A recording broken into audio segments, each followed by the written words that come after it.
الحمد للہ رب العالمین والصلاة والسلام علی رسولہ الکریم اما بعد فاعوذ باللہ من الشیطان الرجیم بسم اللہ الرحمن الرحیم سبحان الذی اسری بعبدہ لیلا من المسجد الحرام الی المسجد الاقصی الذی بارکنا حولہ لنریہ من آیاتنا انہ هو السمیع البصیر۔ وقال النبی صلی اللہ علیہ وسلم تعبد اللہ کأنک تراہ فإن لم تکن تراہ فإنہ یراک۔ اللہ تبارک و تعالی نے دنیا کے اندر جتنے بھی حکم بندوں کو دیے ہیں ان کی دو شکلیں ہیں۔ ایک حکم کی یہ شکل ہے کہ وہ عقل سے سمجھ میں آ سکتے ہیں، عقل میں آتے ہیں، جیسے زکوٰۃ دینا کہ غریبوں کی مدد ہو، نفل صدقہ کرنا کہ غریبوں کی مدد ہو، اسی طرح ماں باپ کا حق ادا کرنا، لوگوں رشتہ داروں کا حق ادا کرنا، وراثت و میراث جائیداد کو اسلامی طریقے پہ ادا کرنا، یہ احکام عقل میں آتے ہیں کہ ہاں اس میں دوسرے کی مدد بھی ہو، دوسرے کا حق بھی ادا ہو۔ دوسرے احکام جو اللہ کے کچھ حکم ہیں وہ عقل میں کبھی نہیں آ سکتے، وہ صرف دل میں آتے ہیں، عقیدے میں آتے ہیں، ایمان میں آتے ہیں، یقین میں آتے ہیں۔ اس کو من و عن جیسا اللہ نے فرما دیا، اللہ کے رسول صلی اللہ علیہ وسلم نے کر کے دکھا دیا، ویسے ہی تسلیم کرنا ہے، ماننا ہے، دماغ میں آئے یا نہ آئے، سمجھ میں آئے یا نہ آئے۔ 5 نمازیں اللہ نے عطا کر دیں، پڑھنی ہے چاہے سمجھ میں آئے یا نہ آئے۔ روزہ رمضان کا عطا کر دیا، فرض کر دیا، رکھنا ہے سمجھ میں آئے یا نہ آئے۔ حج طواف کرنا اور حج کے ارکان ادا کرنا، سمجھ میں آئے یا نہ آئے اس کو ادا کرنا ہے۔ لہذا دوسرے احکام کچھ حکم اللہ کے ایسے ہیں جو عقل میں نہیں آتے ہیں۔ اسی طرح نبیوں سے جڑی ہوئی باتیں، اللہ کے رسول صلی اللہ علیہ وسلم سے جڑی ہوئی باتیں، یہ بھی 2 طرح کی ہیں۔ نبی صلی اللہ علیہ وسلم نے زمین و آسمان کو پیدا کرنے والے کی طرف بلایا، یقیناً دل میں سمجھ میں آتا ہے کہ ہاں زمین و آسمان کو پیدا کرنے والا ایک ہے۔ نبی صلی اللہ علیہ وسلم نے امانت داری کی دعوت دی، حق ادا کرنے کی دعوت دی، عقل میں آتی ہے۔ لیکن نبی صلی اللہ علیہ وسلم کے بہت سے معجزات ہیں جو دماغ میں، عقل میں، سمجھ میں نہیں آ سکتے، اس پر یقین رکھنا لازم ایمان والے کے لیے ضروری ہے، چاہے سمجھ میں آئے یا نہ آئے۔ انگلی سے چاند کے 2 ٹکڑے کر دینا اشارہ کر کے، سمجھ میں آئے یا نہ آئے یقین رکھنا ہے۔ آپ کی بد دعا جب مکے والوں کو دی، اس کی وجہ سے تمام مکے والوں کو بھوک کی شدت میں دھواں نظر آنا آسمان میں، سمجھ میں آئے یا نہ آئے یقین رکھنا ہے۔ آپ صلی اللہ علیہ وسلم کا سب سے بڑا معجزہ 7 آسمانوں کا سفر، مسجد اقصی، بیت المقدس کا سفر، مکے سے 1 رات میں کر جانا، جس وقت میں نہ ہوائی جہاز کا چلنا ہو، نہ کوئی اور چیزیں ایسی ہوں جس سے برجستہ ایک بار میں پہنچا جا سکے، سمجھ میں آئے یا نہ آئے اس پر ایمان لانا، یقین رکھنا بندے کے لیے لازم و ضروری ہے۔ لہذا معراج کہتے ہیں مسجد اقصی سے آسمانوں کے سفر کو، اور اسراء کہتے ہیں مسجد حرام سے مسجد اقصی تک کے سفر کو۔ یہ دونوں سفر چاہے سمجھ میں آئے یا نہ آئے، قرآن نے بیان کر دیا، سمجھ میں آئے یا نہ آئے اس پہ ایمان لانا لازم ہے۔ لہذا حضرت ابوبکر صدیق رضی اللہ عنہ کو کافروں اور مشرکوں نے گھیرا اور کہا کہ ایک صاحب ہیں، وہ کہتے ہیں کہ ایک ہی رات میں وہ مسجد حرام، کعبے سے مسجد اقصی چلے گئے، فلسطین چلے گئے، اور اسی رات میں وہ مسجد اقصیٰ سے پھر واپس مکے کعبے میں آ گئے، کیا آپ اس کو تسلیم کریں گے؟ پوچھا کون؟ کہا محمد صاحب ہیں۔ کہا کہ اگر محمد صلی اللہ علیہ وسلم کہتے ہیں تو وہ حق کہتے ہیں، سچ کہتے ہیں، لہذا سمجھ میں آئے یا نہ آئے، ہماری زبانی سمجھ میں آئے یا نہ آئے، حضرت ابوبکر صدیق رضی اللہ عنہ نے صاف تصدیق کی، اسی لیے ان کو صدیق کہا، سچا کہا گیا۔ لہذا یہ سب سے بڑا معجزہ ہے معراج کا، اللہ کے رسول صلی اللہ علیہ وسلم کی زندگی کا سب سے بڑا معجزہ۔ اور قرآن پاک نے بھی سورہ اسراء میں، سورہ بنی اسرائیل جس کا دوسرا نام سورہ اسراء ہے، اس میں پہلی آیت ہی یہی ہے جس میں بیان کیا گیا کہ بندے کو مسجد حرام سے مسجد اقصیٰ تک لے جایا گیا۔ اور معراج کا جو واقعہ پیش آیا ہے، مشہور قول کے مطابق ہجرت سے 6 مہینے پہلے وہ واقعہ پیش آیا، اور تاریخ کے لحاظ سے دیکھا جائے مشہور اور راجح عام لوگوں میں جو رائج تاریخ ہے وہ 27 رجب رائج ہے، مشہور قول کے اعتبار سے 27 رجب معراج کی رات ہے۔ واقعہ حضرت اللہ کے رسول صلی اللہ علیہ وسلم اپنی چچا زاد بہن ام ہانی جو ابو طالب کی بیٹی ہیں، ان کے یہاں آرام فرما رہے تھے۔ اللہ کی طرف سے گویا کہ طے ہو گیا کہ ہاں اللہ کے رسول صلی اللہ علیہ وسلم کو اللہ کی معراج کرنی ہے، اللہ سے ملاقات کرنی ہے۔ لہذا ایک فرشتہ آیا اور ایک سواری پیش کی گئی جس کو براق کہتے ہیں۔ براق، برق عربی میں کہتے ہیں بجلی کو، لہذا اس کا نام، اس سواری کا نام براق رکھا گیا، جو بجلی کی طرح تیز چلنے والی سواری ہو اس کو براق کہا گیا۔ وہ سواری پیش کی گئی اللہ کے رسول صلی اللہ علیہ وسلم کی خدمت میں۔ آپ اپنی چچازاد بہن کے گھر سے مسجد حرام آئے، کعبے میں آئے، اور کعبے میں آنے کے بعد آپ سواری پہ سوار ہوئے، اور اس سواری سے اللہ کے رسول صلی اللہ علیہ وسلم نے سفر کیا۔ اس سواری کے بارے میں بعض لوگوں نے بیان کیا، خچر سے چھوٹی سواری تھی اور گدھے سے تھوڑی بڑی سواری، درمیانی قد کی سواری تھی۔ اس پر سوار ہو کے اللہ کے رسول صلی اللہ علیہ وسلم مسجد اقصیٰ تشریف لائے۔ مسجد اقصیٰ تشریف لانے کے بعد آپ صلی اللہ علیہ وسلم نے اس سواری کو وہاں قریب میں پڑی چٹان سے باندھ دیا۔ اس کے بعد آپ دروازے میں داخل ہوئے مسجد اقصیٰ کے۔ مسجد اقصیٰ بیت المقدس کے اندر داخل ہونے کے بعد لوگ یہ سمجھتے ہیں کہ مسجد اقصیٰ الگ ہے، بیت المقدس الگ ہے، دونوں ایک ہی نام ہیں۔ اور لوگ یہ سمجھتے ہیں، جو ہم کو دکھایا گیا، کہ گولڈن کلر کا جو گنبد ہے اور سنہرے کلر کا گنبد ہے وہ مسجد اقصیٰ ہے۔ حالانکہ مسجد اقصیٰ نہیں بلکہ وہ قبۃ الصخرہ ہے۔ مسجد اقصیٰ کا جو گنبد ہے وہ کالا ہے، کالا گنبد ہے، وہ مسجد اقصیٰ ہے جو اس کے سامنے بنی ہوئی ہے، اور جو گولڈن کلر کا ہے وہ قبۃ الصخرہ ہے، مسجد اقصیٰ نہیں ہے۔ اللہ کے رسول صلی اللہ علیہ وسلم اندر داخل ہوئے۔ داخل ہونے کے بعد آپ نے قبلہ رو ہو کر 2 رکعت تحیۃ المسجد پڑھی۔ تحیۃ المسجد پڑھنے کے بعد اللہ کی طرف سے جو بھی کیفیت ہو، آسمان سے ایک سیڑھی بنائی گئی، طے کی گئی، لگائی گئی، جو بھی کیفیت اس کی ہو اس پہ ہم ایمان رکھتے ہیں۔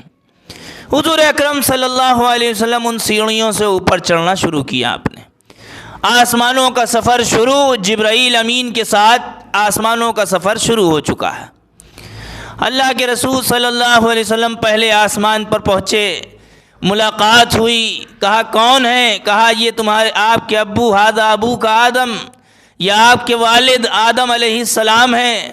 حضرت آدم سے تعارف کرایا، یہ محمد صلی اللہ علیہ وسلم آپ کے بیٹے ہیں۔ کہا کہ یہ میرا بہترین بیٹا ہے، بہترین اولاد ہے، بہترین بیٹا ہے۔ تقریباً بعض روایتوں کے حساب سے 7 آسمان پر 7 انبیاء سے ملاقات ہوئی۔ دوسرے آسمان پہ حضرت عیسیٰ علیہ السلام سے ملاقات ہوئی۔ تیسرے آسمان پہ حضرت یوسف علیہ السلام سے ملاقات ہوئی۔ چوتھے پہ حضرت ادریس علیہ السلام سے ملاقات ہوئی۔ 5ویں پہ حضرت ہارون سے ملاقات ہوئی، 6 پہ حضرت موسیٰ سے ملاقات ہوئی، اور 7ویں پہ حضرت ابراہیم خلیل اللہ علیہم السلام، ان سب نبیوں پر سلامتی ہو، حضرت ابراہیم سے ملاقات ہوئی۔ ملاقات ہونے کے بعد اس کے آگے ایک مقام ہے سدرۃ المنتہا۔ منتہا کے معنی ہی انتہا کے ہیں، اس کے آگے کسی کے جانے کی گنجائش نہیں، نہ ہی فرشتوں کی نہ ہی نبیوں کی۔ سارے نبیوں کی حد ختم، سارے فرشتوں کی بھی حد ختم۔ سدرۃ المنتہا کے مقام پہ ہی، ابھی باہر اس کے آگے نہیں گئے ہیں، اسی جگہ پر حضرت جبرائیل نے اپنی اصلی حیت دکھائی، اصلی روپ دکھایا۔ 600 بازو، 600 ہاتھ ہیں حضرت جبرائیل کے۔ اس حیت کے ساتھ اللہ کے رسول صلی اللہ علیہ وسلم نے حضرت جبرائیل کو دیکھا۔ اسی علاقے پہ سدرۃ المنتہا، اس مقام میں سونے کے پروانے گر رہے تھے اللہ تعالیٰ کی طرف سے، جو بھی کیفیت ہو۔ اسی علاقے میں ایک سبز پالکی تھی، پالکی ہے جو جس پالکی نے تمام آسمان کو گھیر رکھا ہے۔ اسی علاقے میں بیت المعمور ہے، جس کی قسم اللہ نے قسم کھائی قرآن پاک میں، والبیت المعمور، اور بیت معمور کی قسم کھائی اللہ تعالیٰ نے قرآن پاک میں۔ بیت معمور اس گھر کو کہتے ہیں، روایتوں میں ملتا ہے یہ ایسا گھر ہے جس کے اندر روزانہ 70,000 فرشتے داخل ہوتے ہیں، اور قیامت تک ان 70,000 فرشتوں کی کبھی باری نہیں آئے گی دوبارہ، اور روزانہ 70,000 فرشتے داخل ہوں۔ بیت المعمور سے ہی ٹیک لگائے، قبر لگائے حضرت ابراہیم خلیل اللہ علیہ السلام بیٹھے ہوئے ہیں۔ اس کے بعد آگے فرشتوں کی حد ختم، نبیوں کی حد ختم، لیکن اللہ کے رسول صلی اللہ علیہ وسلم کو بلایا گیا ہے، دعوت دی گئی ہے، لہذا اللہ کے رسول صلی اللہ علیہ وسلم کی حد ابھی ختم نہیں ہوئی ہے۔ آگے آپ بڑھے ہیں، اللہ سے ملاقات کا شرف حاصل ہوا ہے، اور آپ جانتے ہیں کہ حضرت موسیٰ علیہ السلام کا واقعہ قرآن پاک میں بیان ہے۔ جب حضرت موسیٰ علیہ السلام نے اللہ سے درخواست کی، اللہ ہم آپ کو دیکھنا چاہتے ہیں دنیا میں، تو اللہ تبارک و تعالیٰ نے کہا کہ ٹھیک ہے، ہم تمہیں دیدار کرائیں گے۔ حضرت موسیٰ علیہ السلام پہاڑوں پہ گئے، غالباً کوہ طور ہے یا دوسرے پہاڑ ہیں۔ اللہ تعالیٰ نے فرمایا کہ ہم تمہیں دیدار کرائیں گے، لیکن پہلے ہم اپنی تجلی اس پہاڑ کی طرف کریں گے، اگر وہ اس کی طرف تم غور کرنا، دیکھنا۔ حضرت اللہ تبارک و تعالیٰ کی تجلی، ہو سکتا ہے سایہ، جو بھی کیفیت اللہ کی تجلی کی ہو اس کو کوئی بیان نہیں کر سکتا۔ لہذا جہاں بھی آپ روایتوں میں پڑھتے ہیں کہ اللہ کا ہاتھ ہے، اللہ کا پیر ہے، اس سے مفسرین نے، محدثین نے جو بیان کیا ہے کہ اس کی کیفیت صرف اللہ کو معلوم ہے۔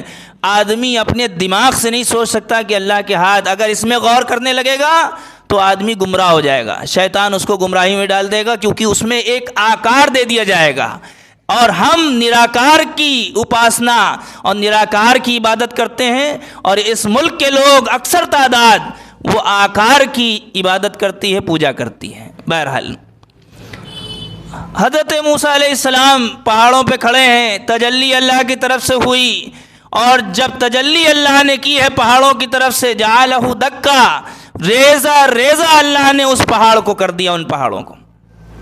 وخر موسیٰ صعیقا، موسیٰ علیہ السلام بے ہوش ہو کے گر پڑے، صرف تجلی پہاڑ کی طرف ہوئی ہے، موسیٰ علیہ السلام نے اللہ کو دیکھا بھی نہیں ہے۔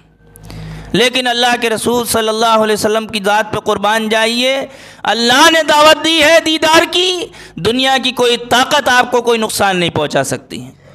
لہذا اللہ کے رسول صلی اللہ علیہ وسلم آگے بڑھے، ملاقات کا شرف حاصل ہوا۔ اللہ نے کچھ کلمات الہام فرمائے جن کو ہم التحیات کہتے ہیں۔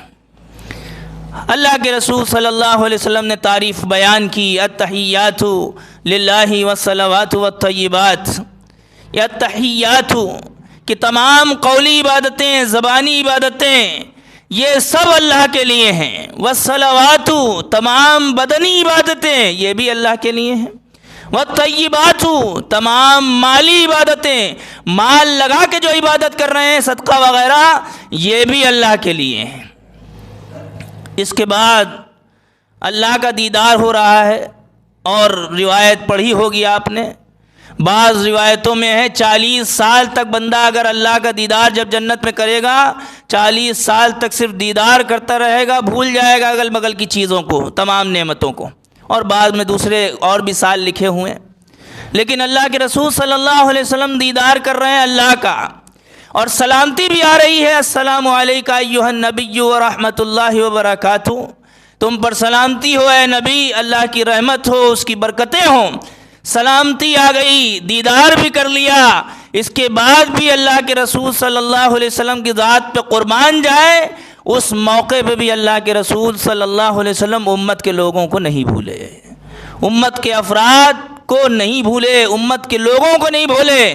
اور آپ نے صرف یہ لفظ نہیں کہ بس ہم پر سلامتی ہو گئی کافی، السلام علینا وعلی عباد اللہ الصالحین، اے اللہ ہم پر سلامتی تو ہو ہی ہو، اے اللہ تیرے جو نیک بندے ہیں اے اللہ تو ان پہ بھی سلامتی دے دے، ان کو بھی سلامتی بھیج دے۔ یہ اللہ کی طرف سے اللہ کے رسول صلی اللہ علیہ وسلم نے بندوں کو، امت کو عرش معلیٰ پر، زمین پہ تو یاد کیا ہی کیا، زمین پہ یاد کرنے کا عالم یہ تھا کہ حضرت عائشہ کے لیے ایک دن دعا کی، اے اللہ عائشہ کی مغفرت فرما۔ عائشہ بڑی خوش ہو گئیں، سر گوش سے جا لگا، کہا اے عائشہ تم اس سے خوش ہوتی ہو، میں اپنی امت کے لیے روزانہ مغفرت کی دعا کرتا ہوں، یہ تو تمہارے لیے ایک ہی بار ابھی پہلی بار کی ہے، پہلی بار کی جو لفظ استعمال کی ہے وہ تشریح ہے، حدیث میں ہے کہ روزانہ میں اپنی امت کے لیے مغفرت کی دعا کرتا ہوں۔ اللہ کے رسول صلی اللہ علیہ وسلم نے جب یہ کہا السلام علینا وعلی عباد اللہ الصالحین، اس کے بعد فرشتوں تک جب یہ بات پہنچی، حد کے اندر نہیں ہے، حد کے پیچھے ہی ہیں، لیکن جب یہ بات اطلاع تک پہنچی، خبر پہنچی یا سنا، جو بھی اللہ کی طرف سے کیفیت ہو، شفاء الارواح نام کی کتاب ہے، اس میں اس کی تفصیل بیان کی گئی، اس میں انہوں نے بیان کیا ہے عمدۃ الفقہ کے حوالے سے اور تمام کتابوں کے حوالے سے کہ فرشتوں نے کہا اشہد ان لا الہ الا اللہ واشہد ان محمدًا عبدہ ورسولہ۔ اللہ کے رسول صلی اللہ علیہ وسلم واپس تشریف لائے اور پوری تفصیل ہے، بیچ میں بہت سے واقعے پیش آئے، جنت کو دیکھا، جہنم کو دیکھا، یہ پوری تفصیل ہے۔ 50 نمازیں ملیں، حضرت موسیٰ علیہ السلام کے پاس آئے، بار بار گئے، تب 5 نمازوں پر معاملہ طے ہوا، پھر اللہ کے رسول صلی اللہ علیہ وسلم 5 نمازوں کو لے کر واپس آئے۔ اب نظام یہ ہے، گھروں کا ہمارے یہاں کا بھی رواج ہے، ہم سب کے یہاں کا، کہ جب مہمان آئے تو اس کو دہلیز تک، دروازے تک آخر میں پہنچا کے آؤ، رخصت کرنے کے وقت میں۔ لہذا تمام انبیاء علیہم السلام اپنے آسمانوں سے اتر کر جو بھی اللہ کی طرف سے کیفیت ہو، اللہ کی طرف سے اجازت ہو، جو بھی کیفیت ہو، ان کو رخصت کرنے، اللہ کے رسول صلی اللہ علیہ وسلم کو رخصت کرنے کے لیے مسجد اقصیٰ تک تشریف لائے، بیت المقدس تک۔ اب یہاں یہ بھی ثابت کرنا ہے کہ آپ سید الانبیاء بھی ہیں اور آپ امام الانبیاء بھی ہیں۔ سید الانبیاء تو طے ہے، انبیاء کے سردار ہیں، امام الانبیاء نبیوں کے امام ہیں۔ اللہ کے رسول صلی اللہ علیہ وسلم نے مسجد اقصیٰ میں تمام نبیوں کو جو رخصت کرنے آئے، اس مسجد اقصیٰ میں نماز پڑھائی اس موقع پہ۔ اس کے بعد اپنی سواری براق پر سوار ہوئے، واپس مکہ کعبۃ اللہ تشریف لے آئے۔ اس کے بعد اللہ کے رسول صلی اللہ علیہ وسلم نے خط رومن امپائر، روم کے بادشاہ قیصر روم جس کا لقب تھا، نام ہرقل تھا، اس کے پاس ایک خط بھیجا جس کا قبضہ تھا بیت المقدس اور تمام سیریا، شام وغیرہ علاقوں پر۔ رومن امپائر کے اس بادشاہ کو خط لکھا، دہیہ کلبی رضی اللہ عنہ کے ہاتھ دیا، دہیہ کلبی لے کے گئے اور اس کے پاس خط پہنچایا دین کی دعوت کا۔ اس کے علاقے میں، اس رومن امپائر کے علاقے میں اس وقت ابو سفیان ایمان نہیں لائے تھے، ان کے ساتھ کافر و مشرک بھی تھے اور وہ خود بھی ایمان نہیں لائے تھے، لہذا اس وقت وہ جماعت، وہ لوگ وہاں موجود تھے۔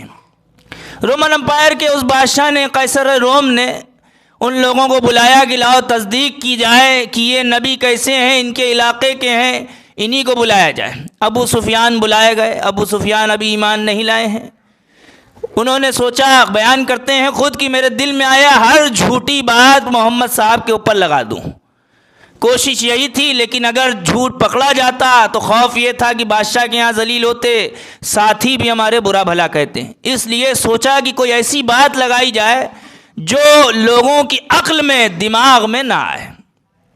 لہذا انہوں نے بیان کیا کہ وہ ایسی نبوت کا دعویٰ کرتے ہیں کہ وہ بیان کرتے ہیں کہ وہ ایک ہی رات میں، وہ محمد صاحب ایک ہی رات میں کعبے سے مسجد اقصیٰ آئے اور اسی رات میں مسجد اقصیٰ سے کعبے لوٹ گئے۔ ان کے اس وقت جو ان کو اطلاع تھی وہ، اور ہماری نظر میں ساتوں آسمان کے پاس بھی گئے، ساتوں آسمان پہ بھی گئے، اللہ سے بھی ملاقات کی۔ لہذا کیا یہ عقل میں آ سکتا ہے؟ اس وقت وہ عیسائی بادشاہ ہے، اس کے دربار میں ایک عیسائی عالم تھا، عیسائی کرسچن اسکالر تھا، وہ سامنے آیا، اور فلسطین کے علاقے کو اس وقت ایلیا کے نام سے جانا جاتا تھا۔ لہذا اس نے کہا کہ میں ایلیا کے اس مسجد اقصیٰ کے دروازوں کو اس دن اسی رات کے درمیان، امر واقدی کا حوالہ ہے، علامہ ابن کثیر کے حوالے سے امر واقدی کا بیان ہے، اور اس کے بعد یہ پورا حوالہ بیان کیا گیا ہے، یہ واقعہ بیان کیا گیا ہے۔ اس عیسائی عالم نے، اسکالر، وہ سامنے آیا، اور سامنے آنے کے بعد اس نے کہا کہ ہاں یہ بات سچ ہے کہ وہ محمد صاحب اس رات وہاں مسجد اقصیٰ آئے تھے۔ اس کی دلیل یہ ہے کہ اس رات تمام مسجد اقصیٰ کے تمام دروازوں کو میں نے بند کر دیا، ایک دروازہ وہ بند نہیں ہو پا رہا تھا۔ میں نے بڑھئیوں کو، کاریگروں کو، سب کو بلایا اور کہا کہ عمارت کا بوجھ اس دروازے پہ آ گیا ہے، اس وقت بند نہیں ہو پائے گا، صبح دیکھیں گے۔ لہذا صبح دیکھنے کے طے ہونے کے بعد میں اس دروازے کو کھلا چھوڑ آیا۔ صبح کے موقع پہ جب میں وہاں گیا تو دیکھا دروازہ ایک چٹان سے روزن کیا ہوا ہے، اور میں نے دیکھا کہ وہاں کسی سواری کے باندھے جانے کے بھی نشانات ہیں، اور میں نے غور کیا تو معلوم ہوا کہ یہاں پہ نماز بھی پڑھی گئی ہے، کسی شخص نے آ کے رات کے موقع پر یہاں کسی معزز شخصیت نے آ کے نماز پڑھی۔ یہ حوالہ اس نے بیان کیا۔ لہذا ایک اہل کتاب، ہم ہو سکتا ہے وہ مشرک نہ ہو، اہل کتاب ہو، عیسائی ہو، عیسائی اس زمانے میں اہل کتاب تھے، مشرک نہیں تھے۔ بہت سے اہل کتاب ایسے تھے جو اللہ پہ ہی ایمان رکھتے تھے، عیسیٰ علیہ السلام کو اللہ نہیں کہتے تھے، بہرحال ان کو اہل کتاب کہا جاتا تھا۔ یہ واقعہ مکمل ہو گیا۔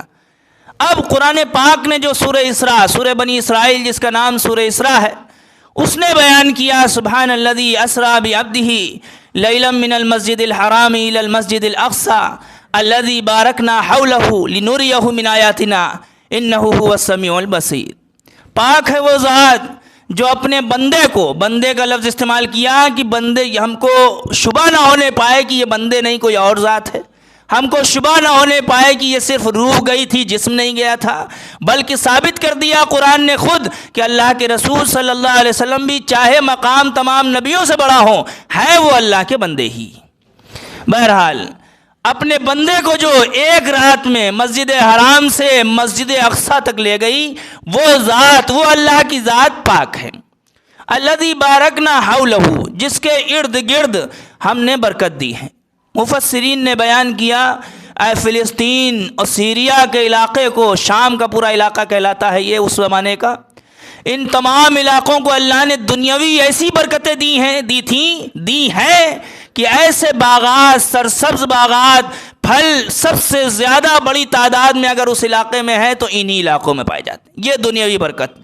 دینی برکت دیکھی جائے، حضرت اسحاق جو ابراہیم کے بیٹے ہیں، ان کی نسلوں میں ان علاقوں میں تقریباً 3500 نبی پیدا ہوئے ہیں، 3500 انبیاء ان علاقوں میں پیدا ہوئے ہیں، اور ان کی قبریں اور مزاریں بھی انہی علاقوں میں ہیں۔ یہ دینی برکت ہے۔ الذی بارکنا حولہ لنریہ من آیاتنا، تاکہ ہم اس کو اپنی نشانیاں دکھائیں۔ انہ هو السمیع البصیر، یقیناً وہ اللہ سننے والا اور دیکھنے والا ہے۔ بہرحال دور جدید کے حساب سے اللہ کے رسول صلی اللہ علیہ وسلم نے عرش معلیٰ پر اللہ سے دیدار کے موقع پہ بھی اپنے امت کے لوگوں پہ آپ نہیں بھولے، سلامتی مل رہی ہے، دیدار مل رہا ہے، اور امت کے افراد پل پل موقع پہ اللہ کے رسول صلی اللہ علیہ وسلم کو بس یاد کرتے ہیں، بلکہ زندگی کے جو اور لمحے ہیں اور تمام زندگی کے مرحلے ہیں، اس میں اللہ کے رسول کا کلچر، طریقہ، سنت، زندگی، قربانی، پریشانیاں اور تمام غم و فکر کو اللہ کے رسول کی بھول جایا کرتے ہیں۔ اب وہ صرف شب برات منا لیا کرتے ہیں، وہ رمضان میں تھوڑا یاد کر لیا کرتے ہیں، وہ محرم کے دن میں یاد کر لیا کرتے ہیں، وہ قربانی کے کچھ دنوں میں یاد کر لیا کرتے ہیں، باقی دھوکہ دھڑی، مکاری، فریبی، گھریلو زندگی، باہر کی زندگی، تمام لین دین کی زندگی، اس میں اس کی زندگی دیکھی جائے تو یہ اللہ کے رسول صلی اللہ علیہ وسلم کی قربانیوں کا ذرہ برابر بھی شاید مطابقت نہ رکھتا ہو، سملرٹی نہ رکھتا ہو، بالکل ایک جیسا معاملہ نہ رکھتا ہو۔ اس لیے اللہ نے موقع عنایت فرمایا ہے، اللہ کے رسول کی قربانی کا حق یہ ہے کہ جس نے ہم کو عرش پہ یاد رکھا ہے ہم اس کو فرش پہ آخری سانس تک یاد رکھیں، ورنہ اس موقع پہ جب حوض کوثر پہ جام کوثر بانٹا جائے گا تو صرف مسلم لوگوں کو وہاں سے نہیں بھگایا، غیر مسلم لوگوں کو وہاں سے نہیں بھگایا جائے گا لائن سے، بلکہ بہت سے مسلمان ہوں گے جو لائنوں میں لگے ہوں گے، کیونکہ کافر و مشرک وہاں لائن میں لگا ہی نہیں ہوگا جام کوثر میں، لازمی سی بات ہے۔ اس وقت کا فرشتے گھسیٹ کے لے کے جائیں گے اور اللہ کے رسول کی چیخ نکلے گی، کیوں لے جا رہے ہو؟ کہا جائے گا انک لا تعلم ما احدث بعدک، آپ کے بعد کون کون سی نئی چیزیں گڑھی ہیں اس نے، نئے نئے کام انجام دیے ہیں، آپ نہیں جانتے۔ جب اللہ کی طرف سے یہ اعلان ہے وہی حقا میری نظروں سے تم دور ہو جاؤ۔ اللہ تعالی ہم سب کو عمل کی توفیق عطا فرمائے، رسول اکرم صلی اللہ علیہ وسلم کی زندگی کے مطابق زندگی گزارنے اور اسی زندگی کے مطابق موت کی آخری سانس اس ملک میں نصیب فرمائے۔ وآخر دعوانا الحمدللہ۔